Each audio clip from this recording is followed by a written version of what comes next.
आवेदन देने गई महिला सरपंच को एसडीएम ने कहा चेंबर से निकल जा। ना समस्या सुनी ना आवेदन लिया। मामला सीधी जिले का है, जहां की ग्राम पंचायत बभनी में हाई कोर्ट के आदेश के बाद बेदखली करने गई नायब तहसीलदार ने औपचारिकता निभाई। इस मामले की शिकायत सरपंच आकृति तिवारी सहित ग्रामीण लोग आए थे, लेकिन एसडीएम गोपद बनास राकेश शुक्ला ने ना ही आवेदन लिया ना ही कोई बात सुनी। यह कहकर बात कर दी कि मेरे पास इतना समय नहीं है, चेंबर से बाहर निकलो। इस मामले को लेकर सरपंच बभनी आकृति तिवारी सहित अन्य ने क्या कहा, सुनिए पूरी बातचीत सीधी से जगन्नाथ द्विवेदी के साथ। सरपंच है किस पंचायत से? ग्राम पंचायत बमनी। क्या मामला था? मामला ये है कि हमारे ग्राम पंचायत बमनी की जो सरकारी ज़मीन है ग्राम पंचायत की, उसमें सुभाष पांडे द्वारा निजी स्कूल चलाया जा रहा है। तो उसमें बेदखली का आदेश मिला था हाई कोर्ट की तरफ से।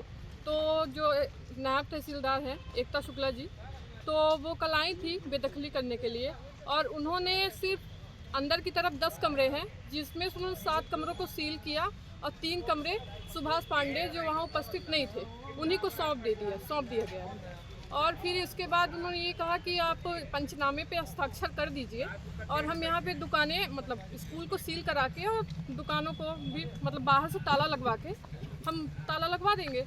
और उसके बाद फिर जब हमने हस्ताक्षर कर दिया उसके बाद उन्होंने ताला वाला कुछ नहीं लगाया और अभी भी वहाँ पे स्कूल चल रही है आज भी। और अभी हम यहाँ एसडीएम साहब के पास आपत्ति देने आए हैं और हमारी आपत्ति नहीं ली जा रही है। एसडीएम साहब क्या बोल रहे हैं? एसडीएम साहब बोल रहे हैं कि आप लोग के पास इतना ही काम है, आप बाहर निकलिए। आप एक महिला सरपंच है, जनप्रतिनिधि हैं, सरपंच साथ साथ समाज सेवी जनप्रतिनिधि, आपके साथ एसडीएम ने दुर्व्यवहार किया, ये मानते हैं? जी बिल्कुल मानती हूँ, क्योंकि वो बिल्कुल यहाँ हमारा अगर हम उनके पास नहीं जाएंगे तो किसके पास जाएंगे? हमारी आपत्ति तो उनको लेनी पड़ेगी ना। अगर काम नहीं हुआ है, आदेश मिला है और उस अनुसार काम नहीं किया गया है और ग्राम पंचायत की ज़मीन है, हमें उनमें शॉपिंग कॉम्प्लेक्स बनाना है, विवाह घर बनवाना है, और हमारे मुख्यमंत्री जी ने ही कहा है कि ग्राम पंचायत के उपयोग के लिए जो ग्राम पंचायत पे कब्जा किया गया ज़मीन पे उस पर हम बेदखल करवाएंगे। और वहाँ पे विपक्ष गणों की साठ गांठ की वजह से नायब तहसीलदार जी ने वहाँ पे कुछ भी काम मतलब जेसीबी वगैरह बुला ली गई, मतलब पूरा नाटक रचा गया कि काम होगा। और शाम को 6 बजे तक हमें बैठा के रखा गया।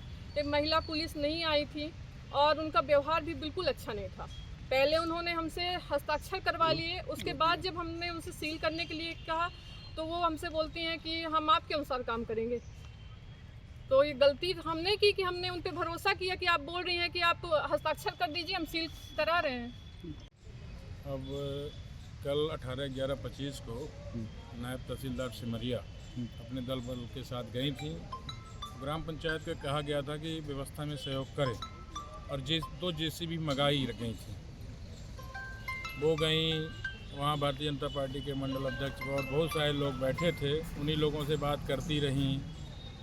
सरपंच को अकेले बुलाती, कहती कि समझौता कर लो, क्यों ये कर रही हो, कोई ये इससे तुम्हें कोई लाभ मिलने वाला नहीं है। और फिर बाद में कह रही थी कि गिरा दूंगी। शाम 4 बजे 10 कमरे अंदर बने हुए हैं, 7 कमरों को सील किया गया, 3 कमरे अनावेदक को ही, जो वहाँ उपस्थित नहीं था, पंचनामा के अनुसार अनावेदक को ही सौंपे गए, 7 कमरे सील किए गए। अब मेन हमारी लड़ाई थी 2023 से सड़क के किनारे 16 नग दुकानें जो बन रही हैं, उनके बारे में न पंचनामा में कहीं कुछ लिखा गया, न उनके बारे में कुछ कहा गया। वो दुकानें भी अनावेदक गढ़ को ही सौंपा गया है, जबकि मध्य प्रदेश शासन की मंशा है कि ग्राम पंचायतें स्वावलंबी बने। ग्राम सभा से प्रस्ताव पारित हुआ था कि 1606 में शॉपिंग कॉम्प्लेक्स का निर्माण होगा, 1607 में विवाह घर बनेगा। शॉपिंग कॉम्प्लेक्स बनने से ग्राम पंचायत की आमदनी बढ़ती, विवाह घर बनने से ग्रामवासियों को सुविधा उपलब्ध हो जाती। पर जब प्रशासन ही नहीं चाह रहा है तो हम लोग क्या करें? अभी हम लोग एसडीएम साहब के यहाँ आपत्ति दर्ज करने गए थे कि कल तहसीलदार ने अच्छे से बेदखल का कार्रवाई नहीं की। एसडीएम साहब ने कहा कि हमारी नायब तहसीलदार आज हाई कोर्ट गई हैं जवाब देने, हम लोग चाहते हैं कि कंटेम्प्ट ख़त्म हो, इसलिए हम आपसे आपत्ति नहीं ले सकते। क्या मानते हैं आप, कोई राजनीतिक दबाव के कारण वो अधूरा रह गया अतिक्रमण या कोई और वजह? मध्य प्रदेश सरकार की मंशा देखिए बहुत अच्छी है। हमारी सरकार, हमारे आदरणीय मुख्यमंत्री जी चाहते हैं हमारी ग्राम पंचायतें स्वावलंबी बने, पर सीधी स्थानीय स्तर में कल जो मैंने देखा नायब तहसीलदार के फ़ोन में, मैंने देखा किसका किसका फ़ोन आ रहा था, मैंने किसी से कुछ नहीं कहा। तो यहाँ के जो राजनीतिक गण हैं, जो राजनीतिक लोग हैं, ये नहीं चाहते ग्राम पंचायत बमनी का विकास हो।